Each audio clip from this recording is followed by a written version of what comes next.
Study IQ IAS, आपका selection हमारा mission.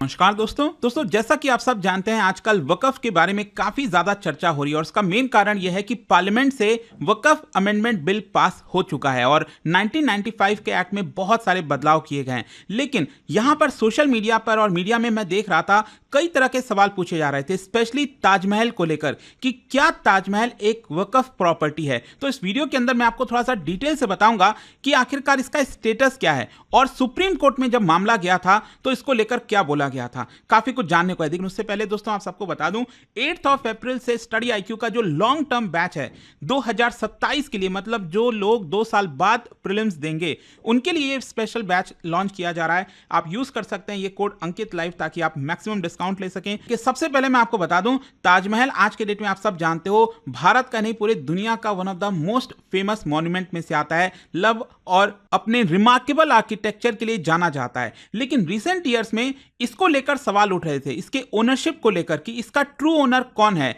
क्या यहां पर भारत सरकार है या फिर जो वक्फ बोर्ड है वो इसकी ट्रू ओनर है। और इसी की वजह से लीगल डिस्प्यूट, पॉलिटिकल कंट्रोवर्सीज काफी ज्यादा आपको देखने को मिलेगी। और ये इशू तब स्टार्ट होता है जब उत्तर प्रदेश की जो सुन्नी वक्फ बोर्ड है उन्होंने क्लेम किया था कि ये उनके अंडर में आता है। तो देखिए यहां पर मैं आपको इसके बारे में बताता हूं, लेकिन वक्फ क्या है एग्जैक्टली देखिए आप सब जान ही रहे होगे आजकल काफी ज्यादा इसके बारे में क्योंकि चर्चा हो रही है। तो ये एक प्रकार का परमानेंटली डेडिकेटेड है फॉर रिलीजियस और चैरिटेबल पर्पस, मतलब कोई भी जो है अपनी प्रॉपर्टी, संपत्ति, जायदाद अगर चाहे तो यहां पर चैरिटेबल पर्पस के लिए, रिलीजियस पर्पस के लिए जो इस्लामिक लॉ के अंडर में आता है वो यहां पर दे सकता है। लेकिन एक बार आपने डिक्लेयर कर दिया, आपने एक बार दे दिया और ये वक्फ डिक्लेयर हो गया तो फिर इसके बाद वापस आप इसको नहीं ले सकते, ट्रांसफर नहीं कर सकते। और देखिए ये दो तरीके के होते हैं, दो प्रकार के होते हैं। एक होता है पब्लिक वक्फ और इसके अंदर मॉस्क, स्कूल्स, हॉस्पिटल ये सब आते हैं, और दूसरा होता है प्राइवेट वक्फ और इसमें बेसिकली जो फैमिली मेंबर्स हैं उनको बेनिफिट होता है लेकिन उनको शरिया जो लॉ है उससे कंप्लाई करना पड़ता है। तो भारत में क्या है ना, जो वक्फ प्रॉपर्टीज है ये बेसिकली स्टेट वक्फ बोर्ड के द्वारा मैनेज किया जाता है अंडर 1995 एक्ट, और इसी में अब यहां पर बदलाव किया गया है। लेकिन ताजमहल को लेकर इतनी डिस्कशन क्यों हो रही है? देखो ताजमहल तो हम सब जानते हैं यूनेस्को वर्ल्ड हेरिटेज साइट है। इसको बनाना स्टार्ट किया गया था भाई मुगल एम्परर शाहजहां इन 1631 और इसको कंप्लीट कर लिया गया था 1653 में। और इसमें जो एक इंपॉर्टेंट चीज है जो आपको समझनी चाहिए, ताजमहल जैसा कि आप सब जानते हो कि ये मुसोलियम है, मतलब एक कब्र है, लेकिन उसके साथ साथ जो ताजमहल का कंपाउंड, जो कॉम्प्लेक्स अगर आप देखोगे तो वहां पर एक आपको मस्जिद भी देखने को मिलेगी। इससे आपको अच्छे से समझ में आ जाएगा। ये मेन गेटवे है और आप में से जो भी लोग गए होंगे आप सबको पता ही होगा, यहां से आप एंटर करते हो सीधे जाते हैं तो यहां पर सामने तो आपको ताजमहल दिख जाता है, लेकिन इसके वेस्टर्न साइड में अगर आप में से कई लोगों को ध्यान हो तो यहीं पर है मस्जिद, मॉस्क, और इसी की वजह से आप कह सकते हैं ये पूरी जो कंट्रोवर्सी है कि इसका रियल ओनर कौन है वो यहां पर पूरा कंट्रोवर्सी आपको देखने को मिलेगा। तो क्वेश्चन ये है कि ये कब से स्टार्ट हुआ। देखो सुन्नी वक्फ बोर्ड जो उत्तर प्रदेश की सुन्नी सेंट्रल वक्फ बोर्ड है उन्होंने 2017 में फॉर्मल कंप्लेन किया, फॉर्मल क्लेम किया कि जो ताजमहल है उसको वक्फ प्रॉपर्टी डिक्लेयर कर दी नहीं चाहिए। और इन्होंने आर्गुमेंट क्या क्या दिया, ध्यान से सुनिएगा। उन्होंने ये कहा कि जो शाहजहां जिन्होंने इसको बनवाया था वो एक मुस्लिम रूलर थे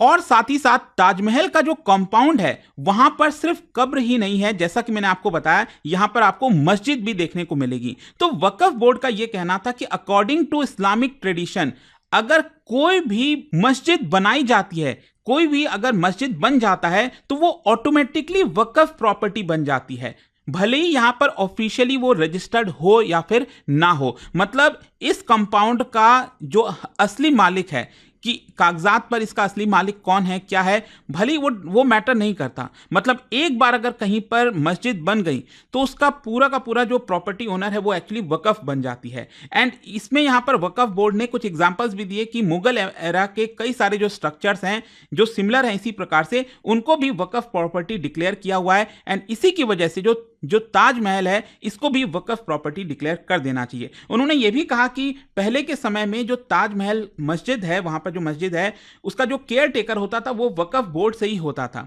तो अब समय आ गया है कि इसको भी वक्फ प्रॉपर्टी डिक्लेयर करना चाहिए, ऐसा सुन्नी वक्फ बोर्ड ने 2017 में क्लेम किया। और देखिए उन्होंने ये भी कहा कि इसका जो पूरा एडमिनिस्ट्रेशन है ना, ये वक्फ लॉज के अकॉर्डिंग होना चाहिए। मतलब पूरा ताजमहल के अंदर वहां पर जो मैनेजमेंट है, प्रेयर्स है, उसका जो इमाम अपॉइंट होंगे, वो सब कुछ वक्फ लॉज के अकॉर्डिंग होना चाहिए।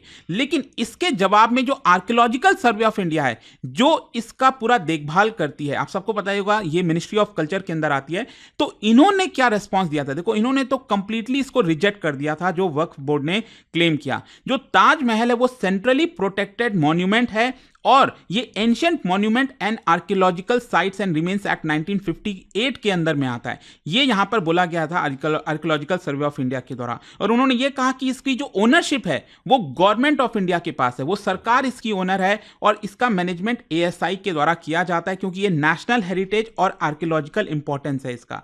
और साथ ही साथ उन्होंने ये भी बोला कि यहां पर कोई भी ऐसा डॉक्यूमेंटेशन नहीं है या ना फिर कोई ऐसा हिस्टोरिकल एविडेंस है जिससे प्रूफ किया जा सके कि शाहजहां ने किसी भी प्रकार का डिक्लेरेशन किया था। मतलब यह कहा गया था शाहजहां के द्वारा कि हम इसको वक्फ को जो है आपका सौंप रहे हैं।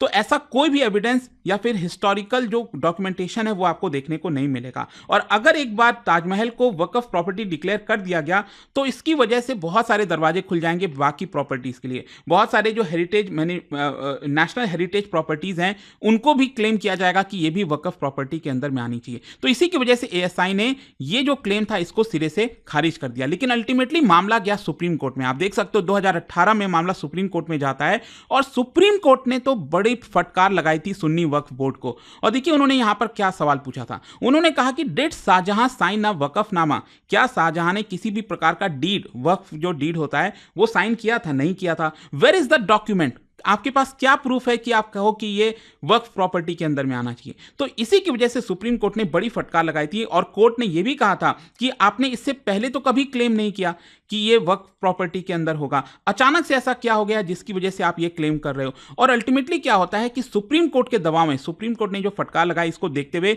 वक्फ बोर्ड ने जो क्लेम था उससे विड्रॉ कर लिया।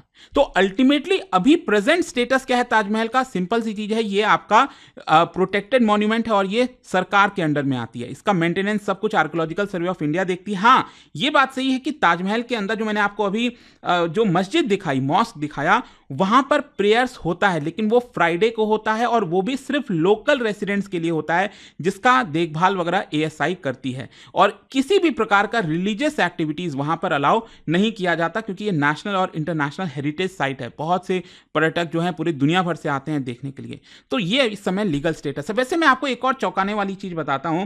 अभी जब पूरा मामला चल रहा था वक्फ बिल को लेकर, और आपको पता है इसके लिए JPC बनाई गई थी, ज्वाइंट पार्लियामेंट्री कमेटी, जिन्होंने कई रिकमेंडेशंस दिए थे।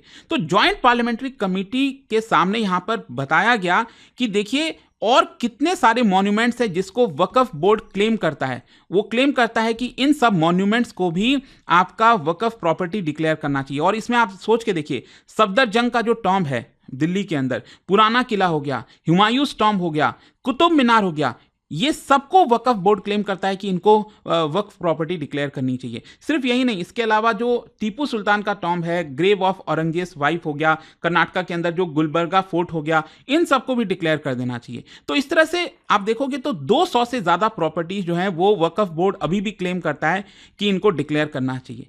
तो ये पूरा मामला, आई होप कि आपको एक क्लैरिटी मिल गई होगी इससे रिलेटेड जो भी आगे पीछे के रूल्स कानून है। और जाने से पहले आप सबके लिए एक बड़ा इंटरेस्टिंग क्वेश्चन है, क्या आप बता सकते हो आजादी से पहले पहली बार, मतलब आजादी के पहले पहली बार कब जो है, कौन से कानून के तहत वक्फ से रिलेटेड जो रूल्स हैं, लॉज हैं, उसको कोडिफाई किया गया था? पहली बार फॉर्मल तरीके से कब किया गया था, किसके तहत, आपको बताना है इन 4 ऑप्शन में से। और इसका जो राइट आंसर है आप सब जानते हैं, मेरे इंस्टाग्राम पर तो मिलेगा ही, टेलीग्राम से ले सकते हैं इसका सही उत्तर। और जैसा मैं आपको बता रहा था, 8 अप्रैल से हमारा जो लॉन्ग टर्म बैच है 2027 के लिए वो स्टार्ट हो रहा है। Don't forget to use Ankit live code to get maximum discount. Study IQ IAS, आपका सिलेक्शन हमारा मिशन।